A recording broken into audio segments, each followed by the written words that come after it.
Welcome friends. आज हम पढ़ेंगे स्टैटिक इलेक्ट्रिसिटी के बारे में। स्टैटिक इलेक्ट्रिसिटी क्या होता है और इसमें किस तरह से चार्जेस डेवलप करते हैं, ये सब कुछ आज हम लोग जानेंगे।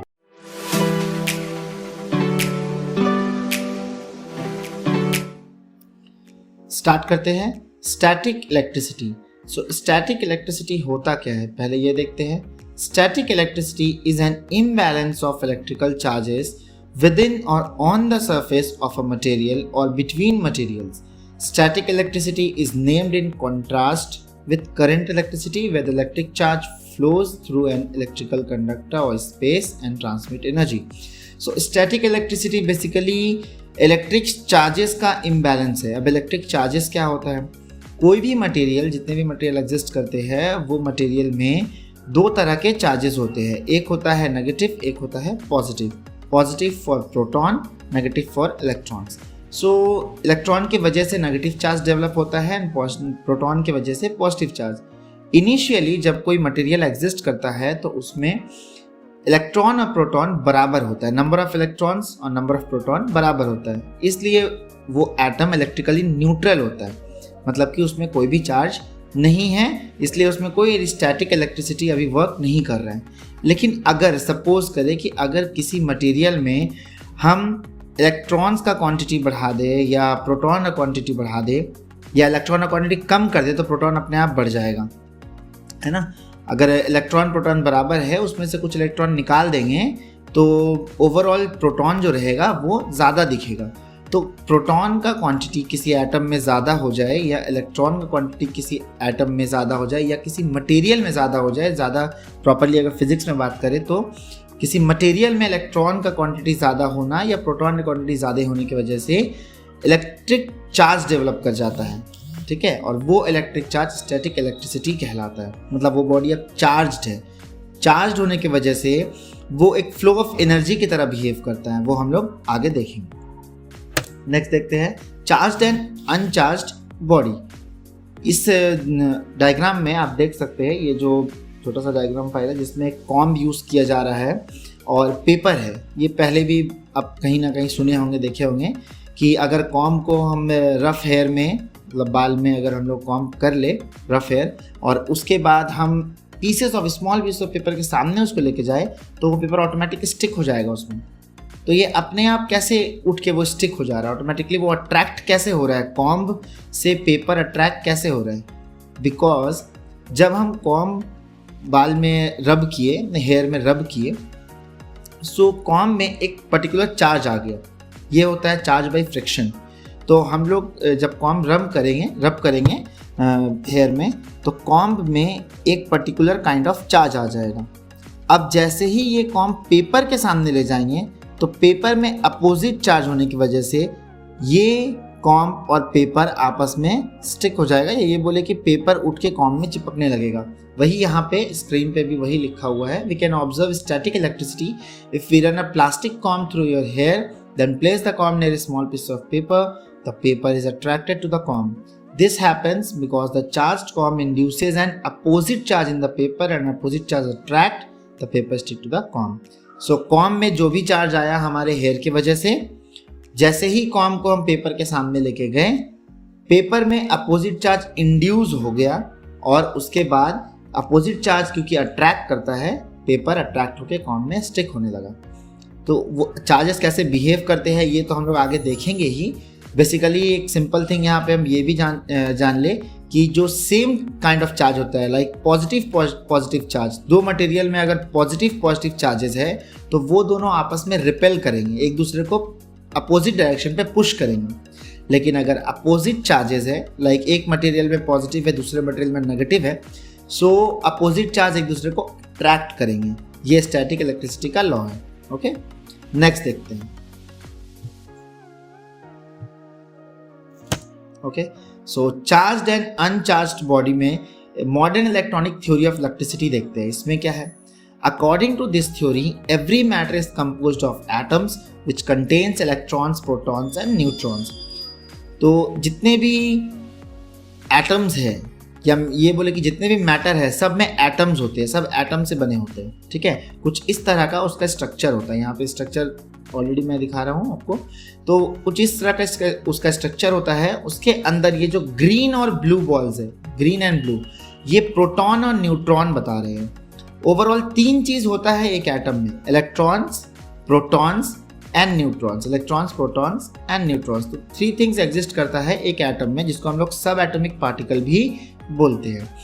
तो एटम का स्ट्रक्चर में अगर देखेंगे तो प्रोटॉन्स और न्यूट्रॉन्स अंदर है, ठीक है, इनसाइड द एटम, एकदम सेंटर पे, जिसको हम लोग न्यूक्लियस भी बोलते हैं, ओके। और इलेक्ट्रॉन इस तरह से रिवॉल्व कर रहा है, जैसे ये येलो बॉल्स रिवॉल्व कर रहे हैं इस डायग्राम में, वैसे ही इलेक्ट्रॉन्स रिवॉल्व करते रहता है। सो ये एक थ्योरी है, modern electronic theory of electricity है। ये बोले कि एटम का थ्योरी है ये, कि एटम किस तरह से एग्जिस्ट करता है। अब इसमें चार्ज कैसे वर्क करता है या चार्जिंग कैसे अफेक्ट करता है इस तरह के बॉडी को। The body get charge due to the transfer of electrons from one atom to another as a result in change in number of electrons and protons. तो अब यहाँ पे कोई भी बॉडी चार्ज तभी होगा जब इसमें इम्बैलेंस क्रिएट हो जाएगा number of electrons and number of protons में। अभी अगर हम ध्यान से देखें तो इसमें अंदर 3 ग्रीन बॉल्स है, 3 ब्लू बॉल्स है, मतलब 3 प्रोटॉन्स है और 3 न्यूट्रॉन्स है। न्यूट्रॉन इज न्यूट्रल सब एटॉमिक पार्टिकल, उससे कुछ फर्क नहीं पड़ता है चार्ज ऑब्जेक्ट को, ओके। फर्क पड़ता है प्रोटॉन से और इलेक्ट्रॉन से। तो ओवरऑल इस एटम में 3 ग्रीन बॉल है। सपोज करते हैं कि ग्रीन बॉल अगर हमारा प्रोटॉन है, सो 3 प्रोटॉन है इसमें, और येलो बॉल क्योंकि आउटसाइड रिवॉल्व कर रहा है तो वो इलेक्ट्रॉन है, तो 3 इलेक्ट्रॉन भी है अभी इसमें। तो इलेक्ट्रिकली ये जो एटम है ये न्यूट्रल स्टेट पे है, इलेक्ट्रिकली ये एटम न्यूट्रल स्टेट पे है। बट किसी वे से या किसी बिहेवियर से हम इस एटम से अगर एक इलेक्ट्रॉन रिमूव कर दे, कोई भी एक इलेक्ट्रॉन को, तब क्या होगा? तब इसमें 2 इलेक्ट्रॉन रह जाएगा और 3 प्रोटॉन रह जाएगा। अंदर जो प्रोटॉन्स है वो तो वैसे ही रह गए, 3 प्रोटॉन रह जाएगा, और अगर हम एक इलेक्ट्रॉन निकाल दे तो सिर्फ इसमें 2 इलेक्ट्रॉन रह जाएगा।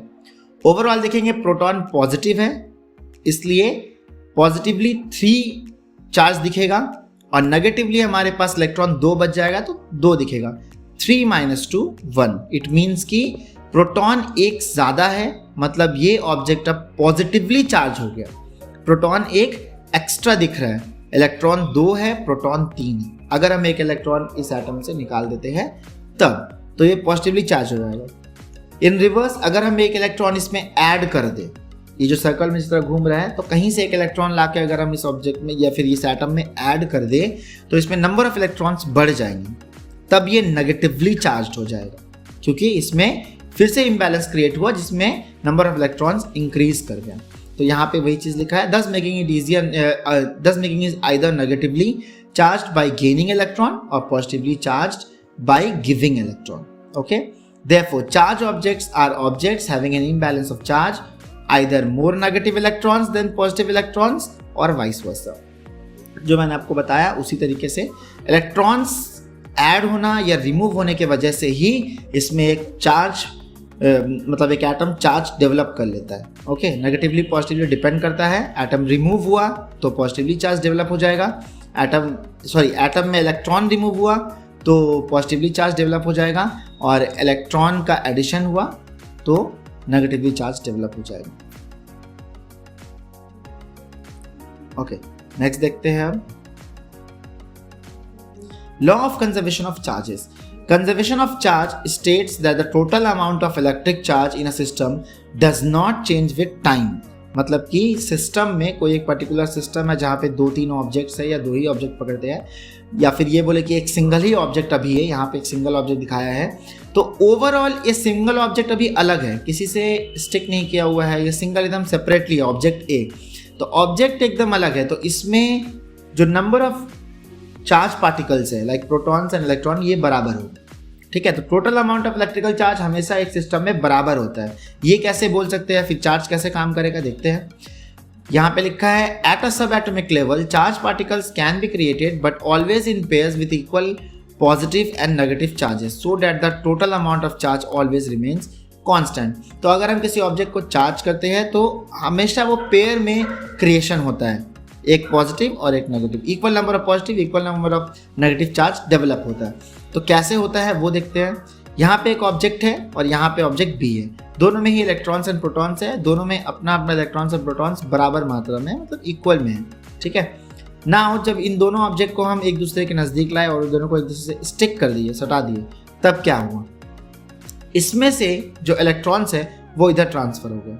ओके, तो अब हम देख सकते हैं यहाँ पे नंबर ऑफ इलेक्ट्रॉन ज़्यादा है, क्वांटिटी में नंबर ऑफ इलेक्ट्रॉन ज़्यादा है और यहाँ नंबर ऑफ इलेक्ट्रॉन कम है। तो ये ऑब्जेक्ट में नंबर ऑफ प्रोटॉन ज़्यादा दिख रहा है। अगर हम देखेंगे तो 6 प्रोटॉन्स है, 3 इलेक्ट्रॉन्स है अभी इस करंट इस एरिया में। तो ये प्रोटॉन ज़्यादा होने की वजह से पॉजिटिवली चार्ज डेवलप किया। यहाँ पे इलेक्ट्रॉन ज़्यादा है, अगर आप काउंट करेंगे तो आपको पता चलेगा कि 3 इलेक्ट्रॉन यहाँ पे ज़्यादा है। तो 3 इलेक्ट्रॉन ही ज़्यादा होने की वजह से, क्योंकि यहाँ से 3 ही इलेक्ट्रॉन यहाँ आया है, तो 3 इलेक्ट्रॉन ज़्यादा होने की वजह से ये नेगेटिवली चार्ज डेवलप किया। ओके, तो एक तरफ पॉजिटिवली डेवलप हुआ, एक तरफ नेगेटिवली। बट क्योंकि अब ये दोनों एटम एक दूसरे से स्टिक हो चुके हैं तो ये एक कंप्लीट सिस्टम कहलाएगा, मतलब ये कंप्लीट एक सिस्टम है। तो ओवरऑल अगर हम काउंट करेंगे तो हमको पता चलेगा कि ये पूरे सिस्टम में जितना नेगेटिवली चार्ज इलेक्ट्रॉन्स है उतना ही पॉजिटिवली चार्ज प्रोटॉन्स है, दोनों बराबर है। तो law of conservation of charges यही कहता है कि एक सिस्टम में हमेशा नंबर ऑफ इलेक्ट्रॉन और नंबर ऑफ प्रोटॉन्स बराबर होते हैं, चार्जेस हमेशा बराबर होते हैं एक पर्टिकुलर सिस्टम में। बट फिर भी ये ऑब्जेक्ट चार्ज बिहेवियर दिखाएगा क्योंकि इसके एक साइड में पॉजिटिवली चार्ज मतलब पॉजिटिव चार्ज डेवलप हो चुका है, पॉजिटिव नंबर ऑफ प्रोटॉन ज़्यादा है और एक साइड में नंबर ऑफ इलेक्ट्रॉन ज़्यादा है। ओके, सो यही law of conservation of charges है। ओके, नेक्स्ट देखते हैं हम लोग different ways of charging bodies. There are 3 methods to charge a body, namely charging by friction, conduction, induction. 3 method है जिससे हम किसी भी ऑब्जेक्ट को चार्ज कर सकते हैं। तो कैसे कर सकते हैं, फर्स्ट पढ़ते हैं हम लोग फ्रिक्शन। यहाँ पे आप डायग्राम में भी देख रहे हैं कि किस तरह से एक रॉड है जिसको ये रब किया जा रहा है, ग्लास रॉड को रब किया जा रहा है सिल से और फिर ये चार्ज हो जाएगा, ग्लास रॉड जो है वो चार्ज हो जाएगा। वही यहाँ पे लिखा है, व्हेन 2 अनचार्ज्ड और neutral object made of different material, 2 different material का ऑब्जेक्ट रहे जो अनचार्ज्ड है, जैसे कि एग्जांपल यहाँ लिया है glass rod and a silk cloth are rubbed against each other, दोनों एक दूसरे के अगेंस्ट रब हुआ है। Both objects get electrified due to the transfer of charges, तो दोनों ही ऑब्जेक्ट इलेक्ट्रीफाइड हो जाएगा, मतलब दोनों में चार्जेस आ जाएंगे due to the transfer of charges. When rubbed the glass rod loses few electrons to silk cloth, तो इस तरह से रबिंग पे क्या होता है, ग्लास रॉड में से, ग्लास रॉड जो है उसमें से कुछ इलेक्ट्रॉन्स सिल्क क्लॉथ में आ जाता है। This deficit of electrons on glass rod, क्योंकि अब ग्लास रॉड में इलेक्ट्रॉन्स कम हो गया है तो वो पॉजिटिवली चार्ज कहलाएगा, क्योंकि उसमें नंबर ऑफ इलेक्ट्रॉन्स कम है, प्रोटॉन्स कंपैरेटिवली ज़्यादा दिखेगा, तो वो पॉजिटिवली चार्ज हो गया। और जो इलेक्ट्रॉन ट्रांसफर होकर सिल्क में आया है उसकी वजह से सिल्क का जो ये क्लॉथ है वो अब नेगेटिवली चार्ज हो गया, क्योंकि उसमें नंबर ऑफ इलेक्ट्रॉन्स ज़्यादा हो गए हैं। Thus the excess of electrons makes the silk cloth negatively charged. तो इस तरीके से हम फ्रिक्शन से मतलब घस करके 2 ऑब्जेक्ट को चार्ज कर सकते हैं। ओके, नेक्स्ट देखते हैं। सेकेंड हमारे पास जो टेक्निक है वो है कंडक्शन, चार्जिंग बाय कंडक्शन। इस डायग्राम में दिखाया है कि यहाँ पे नेगेटिव चार्ज का एक है हमारे पास ऑब्जेक्ट है और ये न्यूट्रल चार्ज है। ओके, ये न्यूट्रल चार्ज है, एक मेटल स्फीयर है with an excess of charge is brought near to the neutral electroscope. Electroscope क्या है वो मैं आपको आगे बताऊंगा, अभी आप एक सिंपल इसको मटेरियल समझिए। तो ये एक सिंपल मटेरियल है जो न्यूट्रल है और यहाँ पे ये नेगेटिवली चार्ज है। जैसे ही इसको लाके इसमें स्टिक करेंगे तो क्या होगा देखते हैं। देखिए, इसको लाके इसमें जैसे हम सटाते हैं, स्टिक करते हैं, तो क्या होगा, यहाँ से जैसे ये कॉन्टैक्ट में जैसे आया, जैसे ही ये कॉन्टैक्ट में आया, इसका नेगेटिव चार्ज इसमें फ्लो कर गया। ओके, इसका नेगेटिव चार्ज में फ्लो कर गया क्योंकि ये न्यूट्रल था और इसके पास एक्सेस ऑफ इलेक्ट्रॉन था, तो यहाँ से नेगेटिव चार्ज यहाँ फ्लो कर गया। जैसे ही उसके बाद हम देखेंगे थर्ड डायग्राम में, तो ये जैसे हम इसको कॉन्टैक्ट हटा दिए, दोनों ऑब्जेक्ट के बीच में कॉन्टैक्ट हटा दिए, तो इसका नेगेटिव चार्ज तब तक बहुत सारा फ्लो कर चुका है इसमें, तो अब इसमें नेगेटिव चार्ज कम बचा, लेकिन इसमें कुछ नेगेटिव चार्ज आ चुका है। तो अब ये नेगेटिवली चार्ज्ड इलेक्ट्रोस्कोप हो गया, मतलब ये ऑब्जेक्ट अब क्या है, नेगेटिवली चार्ज्ड है। तो एक न्यूट्रल ऑब्जेक्ट को हम कैसे नेगेटिवली चार्ज बना दिए, बाय यूजिंग सेकेंड ऑब्जेक्ट जो कि पहले से चार्ज था। तो अगर हम किसी एक चार्ज्ड ऑब्जेक्ट को एक न्यूट्रल ऑब्जेक्ट के साथ कॉन्टैक्ट में लाते हैं तो दूसरा ऑब्जेक्ट भी चार्ज हो जाता है, न्यूट्रल ऑब्जेक्ट भी चार्ज हो जाता है। तो यहाँ पे क्या लिखा है, the process of charging by bringing a charged body in contact with a neutral body is called charging by conduction. In contact, यहाँ डायरेक्ट फिजिकल कॉन्टैक्ट हुआ है, जब तक फिजिकल कॉन्टैक्ट नहीं होगा हम उसको कंडक्शन मेथड नहीं बोलेंगे। तो ये फिजिकल कॉन्टैक्ट हुआ, इसीलिए इसको हम कंडक्शन मेथड बोल रहे हैं। We observe that both bodies involved in this method of charging by conduction acquire the same type of charge once the process is complete। तो हम ये ऑब्जर्व किए हैं कि स्टार्टिंग में जिस तरह से था ये न्यूट्रल था, अब जैसे ही हम यहाँ पे इसको चार्ज कर दिए तो पता ये चला कि ये ऑब्जेक्ट भी, न्यूट्रल ऑब्जेक्ट भी अब चार्ज हो गया, लेकिन दोनों में सेम टाइप ऑफ चार्ज है। यहाँ भी नेगेटिव चार्ज है, यहाँ भी नेगेटिव, मतलब इसका नेगेटिव इधर फ्लो करेगा। ठीक है, तो कंडक्शन में क्या होता है, same type of charge develop हो जाता है या आ जाता है एक न्यूट्रल ऑब्जेक्ट में जिस तरह का चार्जिंग ऑब्जेक्ट था। ओके, नेक्स्ट देखते हैं। Next one is charging by induction. Induction method क्या होता है, वो कैसे वर्क करता है। यहाँ पे हम देख रहे हैं डायग्राम में ये किस तरीके से काम कर रहा है। ये पॉजिटिवली चार्ज डेवलप कर रहा है इधर, और इधर नेगेटिवली चार्ज। तो ये वर्क कैसे कर रहा है, ये हमको ओवरऑल देखना है कि ये वर्क कैसे कर रहा है। इनिशियली अगर हम देखेंगे स्टार्टिंग में क्या था, दो ऑब्जेक्ट हम लिए हैं। ठीक है, देखो ब्लैंक है दो ऑब्जेक्ट, यहाँ दो ऑब्जेक्ट ब्लैंक है, अभी इसमें कोई चार्ज नहीं है। लेकिन जैसे ही एक नेगेटिवली चार्ज ऑब्जेक्ट हम इधर लाए जो इससे स्टिक नहीं कर रहा है, सटाना नहीं है, सो कॉन्टैक्ट में नहीं लाना, नेगेटिवली लाए तो यहाँ पॉजिटिव डेवलप हो गया। जैसे हम नेगेटिव चार्ज यहाँ लाए तो जितने भी इस पूरे सिस्टम पे पॉजिटिव था वो सब एक जगह पे आ गया, इस एरिया पे आ गया। ठीक है, तो हुआ क्या, न्यूट्रल ऑब्जेक्ट के सामने अगर हम कोई चार्ज ऑब्जेक्ट लाए, सामने लाए, कांटेक्ट में नहीं लाए, तो पूरा का पूरा अपोजिट चार्ज एक साइड आ जाएगा और उसका अपोजिट चार्ज इस साइड आ गया। तो ओवरऑल हम देख सकते हैं यहाँ जो नेगेटिव था वो यहाँ पे पॉजिटिव चार्ज डेवलप कर दिया, सारा पॉजिटिव इधर आ गया, और इस साइड में नेगेटिव चार्ज डेवलप हो गया क्योंकि पॉजिटिव एक साइड आ गया है तो बचा हुआ चार्ज उधर चला गया, नेगेटिव उस साइड चला गया। सिंपल वे में वर्क किया। तो पॉजिटिव जब एक साइड पूरा डेवलप हो चुका है तो नेगेटिव एक साइड चला गया। तो अब ये ऑब्जेक्ट क्या हुआ, इस साइड से पॉजिटिव चार्ज है, इस साइड से नेगेटिव चार्ज है। अब अगर हम इन ऑब्जेक्ट को सेपरेट कर दें, देखो हम इसमें अलग कर दिए इसको, तो ये नेगेटिव चार्ज सब इधर रह गया। तो अब ये पूरा ऑब्जेक्ट नेगेटिवली चार्ज हो गया और ये पूरा ऑब्जेक्ट पॉजिटिवली चार्ज हो गया, और इसको हम हटा दिए तब भी ये पॉजिटिवली चार्ज रह गया क्योंकि वो सेपरेट हो चुका है, चार्ज का सेपरेशन हो चुका है। तो ये मेथड है चार्जिंग बाय इंडक्शन का। यहाँ पे क्या लिखा है, व्हेन अ चार्ज्ड ऑब्जेक्ट, कोई एक चार्ज ऑब्जेक्ट है, सपोज ए, जैसे कि इसका नाम हम ए रखते हैं, is placed near an uncharged object, जैसे कि ये पूरा ऑब्जेक्ट जो है, ये कंप्लीट ऑब्जेक्ट दोनों को मिला करके अनचार्ज ऑब्जेक्ट है। So object A induces an unlike charge on the near side of B. Unlike charge मतलब अगर ये नेगेटिव है तो ये इंड्यूस करेगा पॉजिटिव चार्ज। इंड्यूस करेगा मतलब इसके पास पहले से पॉजिटिव था, बस पॉजिटिव एक तरफ इकट्ठा हो गया और नेगेटिव अपोजिट साइड इकट्ठा हो गया, मतलब कलेक्ट हो गया, सिंपल वे में बोले। ओके, सो इंड्यूस करता है अपोजिट चार्ज। और रैदर देन हम लोग लास्ट जो देखे हैं कंडक्शन में, वहाँ पे क्या हो रहा था, वहाँ जब हम दो ऑब्जेक्ट को सटाते हैं, स्टिक करते हैं, तो अब वो इंड्यूस नहीं करता है, वो सेम टाइप ऑफ चार्ज लाता है। जैसे कि हम लोग पिछला डायग्राम में देखेंगे तो यहाँ पे हम देखेंगे कि ये सेम टाइप ऑफ चार्ज आया, नेगेटिव था, यहाँ भी नेगेटिव ले आया है ना, नेगेटिव ही आया। न्यूट्रल ऑब्जेक्ट ये था, न्यूट्रल ऑब्जेक्ट में क्या है, नेगेटिव आया, और ऑब्जेक्ट जो चार्ज ऑब्जेक्ट था वो भी मेरा नेगेटिव है, दोनों के दोनों नेगेटिव है, सेम टाइप ऑफ चार्ज आया। लेकिन अभी हम जो पढ़े हैं इसमें हम देख रहे हैं कि यहाँ पे हम अगर नेगेटिवली चार्ज ऑब्जेक्ट सामने लाएंगे तो पॉजिटिवली चार्ज डेवलप होगा और अपोजिट साइड में नेगेटिवली चार्ज डेवलप होगा। तो ये अपोजिट अनलाइक चार्ज को डेवलप करता है। ठीक है, in this case the charge inside B are only polarized and no transfer of charge take place. Polarized हो गया मतलब चार्ज सिर्फ रीअरेंज हुआ, एक साइड पूरा पॉजिटिव आ गया, एक साइड पूरा नेगेटिव आ गया, और जो ऑब्जेक्ट है, मेरा ऑब्जेक्ट है, इससे कोई भी चार्ज यहाँ ट्रांसफर नहीं हुआ है, यहाँ से निकल के कोई भी ट्रांसफर नहीं हुआ, बस इसमें जो पहले से इलेक्ट्रॉन और प्रोटॉन थे वो रीअरेंज हो गए।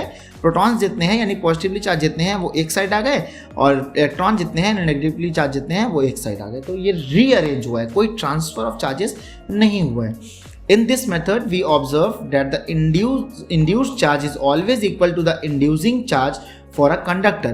कितना चार्ज इंड्यूस होगा ये हमेशा बराबर होगा किसी कंडक्टर में जो इंड्यूसिंग मैकेनिज्म है उसके, या इंड्यूसिंग ऑब्जेक्ट है उसके। तो हम अगर यहाँ सिंपल देखेंगे, इंड्यूस चार्ज जो है ये ऑलवेज इक्वल होगा इंड्यूसिंग चार्ज की, ठीक है, फॉर अ कंडक्टर। मतलब यहाँ से जो भी ऑब्जेक्ट हम ला रहे हैं, फॉर सपोज यहाँ हम नेगेटिवली चार्ज ला रहे हैं, यहाँ तो एक ही दिख रहा है, यहाँ पे 5 इलेक्ट्रॉन्स होंगे तभी ये 5 प्रोटॉन्स यहाँ अरेंज हुए। जितना इधर पे चार्जिंग ऑब्जेक्ट में जितना इलेक्ट्रॉन्स होगा या जितना प्रोटॉन्स होगा, जो भी हमको चार्ज रखना है, इंड्यूस कराना है, जितना होगा अपोजिट में भी क्वांटिटी में उतना ही चार्ज डेवलप होगा। तो ये रूल है या वे है इन चार्जिंग अ बॉडी का by induction method. Okay, now next thing, electroscope क्या होता है ये जानते हैं।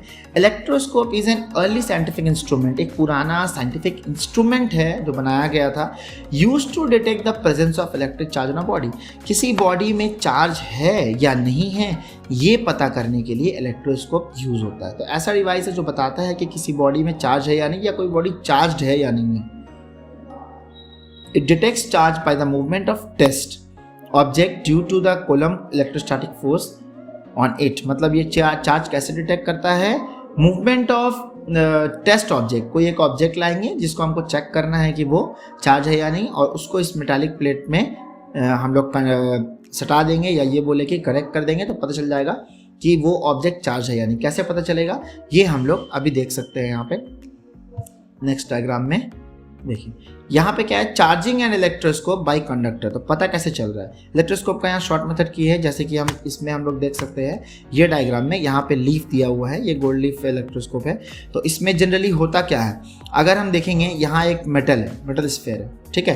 तो अगर हम कोई ऑब्जेक्ट यहाँ लेकर के आए जो पॉजिटिवली चार्ज था, जैसे यहाँ पॉजिटिव चार्ज दिख रहा है, जो पॉजिटिवली चार्ज था, इनिशियली ये क्या है, इनिशियली ये न्यूट्रल होता है, इसमें इनिशियली कोई चार्ज नहीं होता, और इनिशियली ये लीफ इससे, ये प्लेट से सटा होता है क्योंकि कोई चार्ज नहीं है उसमें, तो वो दोनों एक साथ रहते हैं। पर ये लीफ जो है ये एकदम फ्री होता है, अगर थोड़ा भी फोर्स लगेगा चार्ज का तो ये मूव करेगा लीफ, ठीक है। तो वो हम लोग बेसिकली कैसे समझेंगे, यहाँ पे जब हम लोग कोई पॉजिटिव चार्ज लाएंगे सामने या फिर इसमें कंडक्ट करेंगे, यहाँ स्टिक कर देंगे, जैसे ही कनेक्ट करेंगे पॉजिटिवली चार्ज को, तो पॉजिटिव चार्ज यहाँ से ट्रांसफर होगा बाय कंडक्शन मेथड है, क्योंकि हम अगर कंडक्शन में क्या होता है, same type of charge transfer होता है। तो जैसे ही कोई पॉजिटिवली चार्ज एलिमेंट यहाँ लाके हम लगाए तो यहाँ से पॉजिटिव चार्ज ट्रांसफर होने लगा, वो यहाँ पहुँचेगा और यहाँ पहुँच के ये इसमें भी पॉजिटिव चार्ज देगा और इसमें भी पॉजिटिव चार्ज देगा, दोनों में ही क्या देगा, पॉजिटिव चार्ज देगा।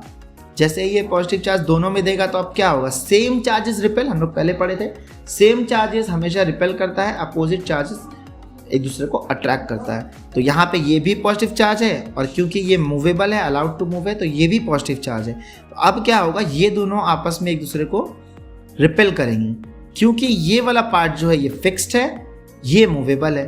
तो ये जो पहले यहाँ ऐसे आराम से स्टिक था इससे, अब ये इसे सेपरेट होकर ऐसे मूव करेगा, इसलिए ये एरो दिखाया। इनिशियली ये दोनों ही प्लेट एक दूसरे में सटा हुआ था, yellow plate and silver plate दोनों एक दूसरे, sorry golden plate and silver plate दोनों एक दूसरे में सटा हुआ था, लेकिन जैसे ही चार्ज आ गया ये लीफ ऐसे उठ के ऊपर आ गया, क्योंकि अब सेम चार्ज रिपेल कर रहा है, तो ये ऐसे मूव हो गए, ठीक है। इसके वजह से पता चल गया कि जो ऑब्जेक्ट हम लाए थे वो चार्ज था। अगर ऑब्जेक्ट चार्ज नहीं होता तो इस पूरे इंस्ट्रूमेंट में कोई भी चार्ज नहीं आता और लीफ जैसा था वैसा ही रहता। इसको हम यहाँ पे भी देख सकते हैं, जब हम चेक करना चाह रहे हैं तो ये सेम इलेक्ट्रोस्कोप है, बस बेसिक डायग्राम यहाँ दिखाया है। यहाँ पे 2 प्लेट है, सिंपली ऐसे 2 प्लेट लगाया गया, यहाँ पे दोनों ही मूवेबल है, कोई फर्क नहीं पड़ता उससे हमें, ठीक है। अभी ये इनिशियली अनचार्ज्ड है, तो यहाँ पे देखो दोनों, आप देख सकते हैं दोनों ही एक लाइन पे एक दूसरे के साथ सटा हुआ है, very close to each other है बोल सकते हैं, ओके। जैसे ही हम कोई अनचार्ज बॉडी लाते हैं इसमें कोई इफेक्ट नहीं पड़ेगा, no effect on the leaves, इसको लीव्स बोलते हैं, so no effect on the leaves. लेकिन अगर हम कोई चार्ज ऑब्जेक्ट इससे टच करते हैं तो इसका चार्ज इससे ट्रांसफर होगा, यहाँ तक आएगा और फिर इसमें भी जाएगा और इसमें भी जाएगा, दोनों में डिस्ट्रीब्यूट हो जाएगा। अब दोनों में सेम चार्ज आ गया, ये दोनों पेयर में सेम चार्ज है, तो ये रिपेल करेगा, एक दूसरे को पुश बैक करेगा और ऐसे स्प्रेड हो जाएगा। तो ये हुआ हमारा डाइवर्जेंस, गोल्ड लीफ एक तरह से डाइवर्ज हो गया यहाँ पे। तो समझ आ गया कि ये ऑब्जेक्ट जो था वो चार्ज था। हाँ, लेकिन यहाँ ये नहीं पता चल सकता कि वो किस तरह का चार्ज है, नेगेटिव है या पॉजिटिव है। यहाँ बस ये पता चल सकता है कि वो चार्ज था। अगर ये ऑब्जेक्ट नेगेटिवली चार्ज भी होगा तो भी यहाँ नेगेटिव चार्ज ट्रांसफर होगा, दोनों में नेगेटिव चार्ज ही डेवलप होगा। अगेन सेम चार्जेस रिपेल, तो सेम ऑब्जर्वेशन ही आएगा। तो ये इलेक्ट्रोस्कोप जो है वो ये नहीं बता सकता कि किस टाइप का चार्ज है, लेकिन ये बता सकता है कि कोई ऑब्जेक्ट चार्ज है या नहीं। तो देखते हैं यहाँ क्या लिखा है। During charging by conduction both object acquire the same type of charge. If negative object is used to charge a neutral object, then both objects become charged negatively। ये हम लोग पहले भी पढ़े हैं। In order for neutral sphere to become negative, तो neutral sphere को अगर हम लोग को negative लाना है तो बस ऐसे negatively charged object इसको टच करना है। ये neutral sphere है। It must gain electron from the negatively charged rod। तो यहाँ एग्जाम्पल नेगेटिव चार्ज का लिया है, तो ये नेगेटिवली चार्ज रॉड है, ये न्यूट्रल स्फीयर में टच किए, यहाँ से नेगेटिवली चार्ज ट्रांसफर हुआ और दोनों ही पार्ट ऑफ गोल्ड लीफ को वो नेगेटिव बना दिया। दोनों नेगेटिव है इसलिए अपोजिट मतलब सेम चार्ज है, तो ये रिपेल किया और ऐसे स्प्रेड हो गया। तो ये मेथड है charging and electroscope bye conduction. ये बोले कि पता करना कि किसी ऑब्जेक्ट में चार्ज है या नहीं, ये एक मेथड है हमारे पास। Okay, next charging and electroscope by induction. Induction method से हम इलेक्ट्रोस्कोप को चार्ज कैसे कर सकते हैं। ठीक है, तो यहाँ पे हम देखेंगे कि ये जो चार्ज रॉड है इनिशियली इसको नेगेटिव माना गया है, ये बस इसके सामने लाए, इलेक्ट्रोस्कोप के सामने लाए। ये भी सेम टाइप ऑफ डायग्राम है, इलेक्ट्रोस्कोप के सामने लाए, इसमें हम टच नहीं किए।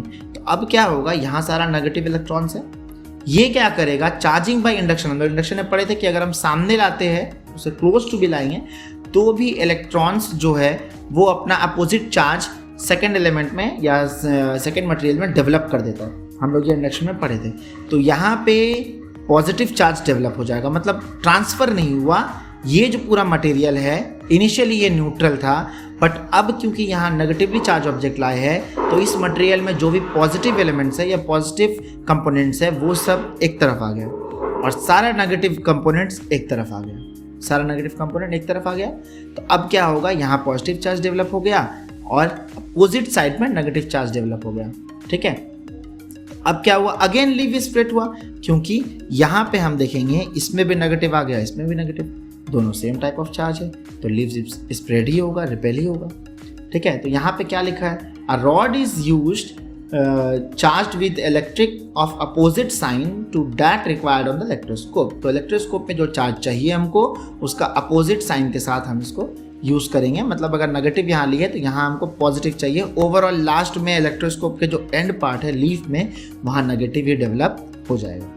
The rod is brought near the cap so that the leaf diverges by the amount desired, and the electroscope is then momentarily earthed by touching it with the finger. The rod is then removed, leaving the electroscope charged. Having studied the expression of charging a conductor by induction, तो यहाँ पे हम देख रहे हैं कि एक ये कंडक्टर है, कंडक्शन मेथड नहीं है, कंडक्टर है, मतलब जो चार्ज को ट्रांसफर में अलाउ करता है। तो ये हमारे पास एक कंडक्टर है और हम इंडक्शन मेथड से इसको चार्ज किए।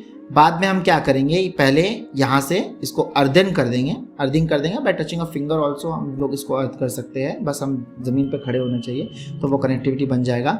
और जब इसको अर्थिंग कर देंगे तो उसके बाद ये चार्ज रॉड हम हटा सकते हैं और ये चार्ज ऑब्जेक्ट वैसे का वैसे ही रह जाएगा, ये वापस रीअरेंज नहीं होगा। पॉजिटिवली चार्ज इधर आया है तो वो इधर ही रहेगा, नेगेटिव इधर का इधर ही रह जाएगा। ठीक है, रीअरेंज वापस नहीं होगा, जैसा हो गया है अब वो वैसे ही रहेगा। तो अब ये इलेक्ट्रोस्कोप चार्ज्ड कहलाएगा, एक साइड पॉजिटिव एक साइड नेगेटिव। ओके, नेक्स्ट देखेंगे लाइटनिंग भी स्टैटिक इलेक्ट्रिसिटी का ही एक फिनोमेना है। Lightning is naturally occurring electrostatic discharge during which two electrically charged region both in atmosphere or with one on the ground temporarily neutralize themselves, causing the instantaneous release of an average of 1 gigajoule of energy।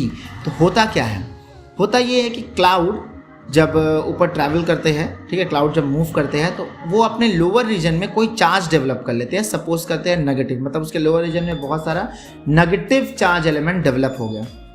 इसके वजह से जब इसमें negative charge develop होता है तो ये induce कर देता है ग्राउंड में पॉजिटिव चार्ज। क्या इंड्यूस कर देता है, पॉजिटिवली चार्ज। तो क्योंकि ऑफकोर्स हमको पता है कि अगर नेगेटिव चार्ज एलिमेंट को सामने लाएंगे किसी अनचार्ज मटेरियल के तो उसमें अपोजिट चार्ज डेवलप हो जाता है, ये हम जानते हैं। तो यहाँ पे नेगेटिव चार्ज एलिमेंट क्लाउड हो गया और क्योंकि ये अर्थ से कंपैरेटिवली जितना अमाउंट में क्लाउड होता है और जितने डिस्टेंस में वो अर्थ से है वो कंपैरेटिवली काफ़ी लोअर हो जाता है। ठीक है, तो ओवरऑल अर्थ में भी यहाँ पे पॉजिटिवली चार्ज डेवलप हो जाता है। अब नेगेटिव चार्ज का जो क्वांटिटी है इतना ज़्यादा वो होता है, क्लाउड की नेगेटिव चार्ज की जो क्वांटिटी है उसमें काफ़ी फोर्स जनरेट हो जाता है, मतलब काफ़ी एनर्जी होता है। तो इसलिए वो इतने डिस्टेंस होने पे भी, क्लाउड ऊपर है, इतना डिस्टेंस है, तब भी वो अर्थ में पॉजिटिव चार्ज डेवलप कर देता है। ठीक है, बिकॉज उसका जो नेगेटिव चार्ज का जो इम्पैक्ट है वो बहुत ज़्यादा हो जाता है because of amount of charge, because of amount of cloud. So अब क्या हुआ, यहाँ पे पॉजिटिव चार्ज आ गया ग्राउंड में और यहाँ नेगेटिव आ गया। ठीक है, अब अपोजिट चार्ज अट्रैक्ट करता है, ये हम पहले से ही जानते हैं।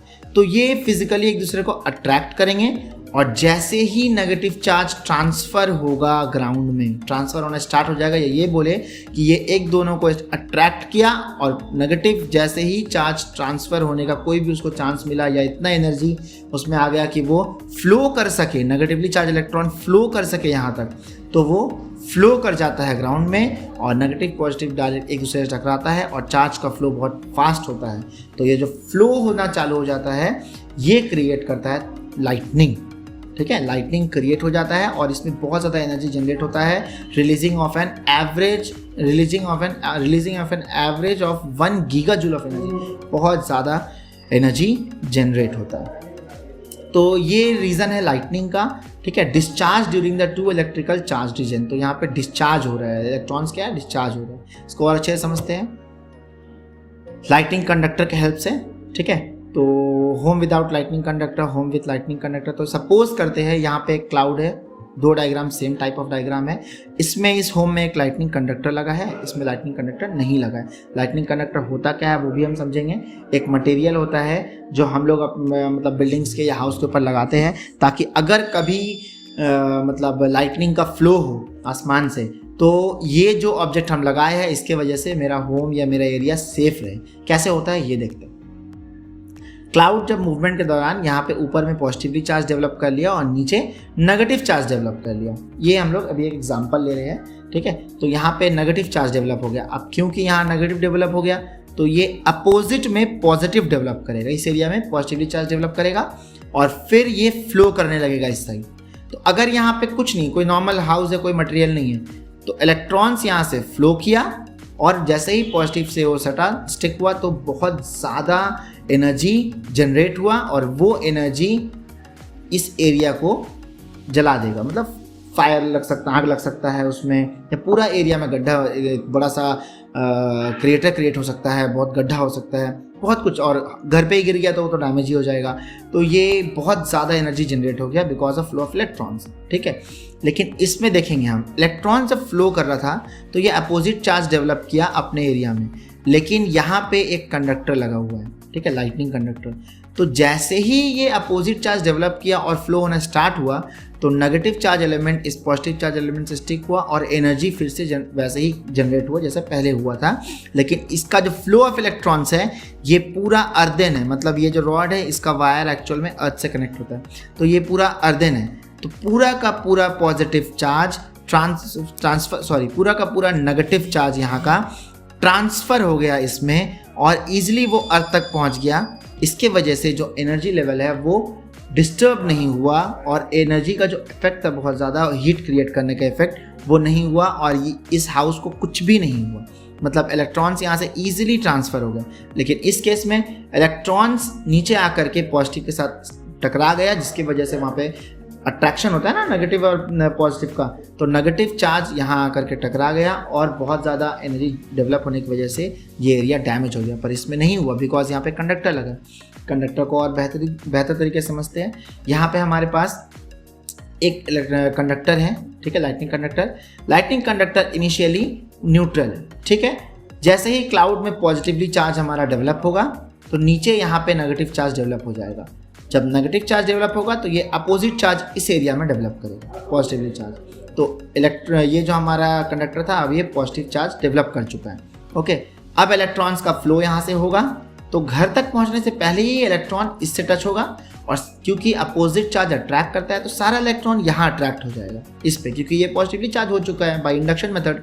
तो यहाँ पे सारा इलेक्ट्रॉन अट्रैक्ट हो जाएगा और इस रॉड के जरिए इलेक्ट्रॉन ट्रांसफ़र हो जाएगा ग्राउंड में। ग्राउंड एक बहुत बड़ा रिसीवर है तो वो आराम से इजीली सारा चार्ज को अपने में अट्रैक्ट करके न्यूट्रलाइज कर देगा।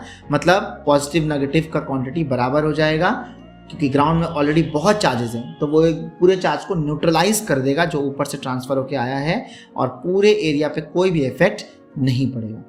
तो यहाँ पे क्या लिखा है, a lightning conductor is a device used to protect buildings from damaging effect of the lightning. The lightning conductor works on the principle of induction such that when a charged cloud passes by building, the conductor gets charge opposite to that of the cloud through the process of induction। जो मैंने आपको बताया वही यहाँ लिखा है। Okay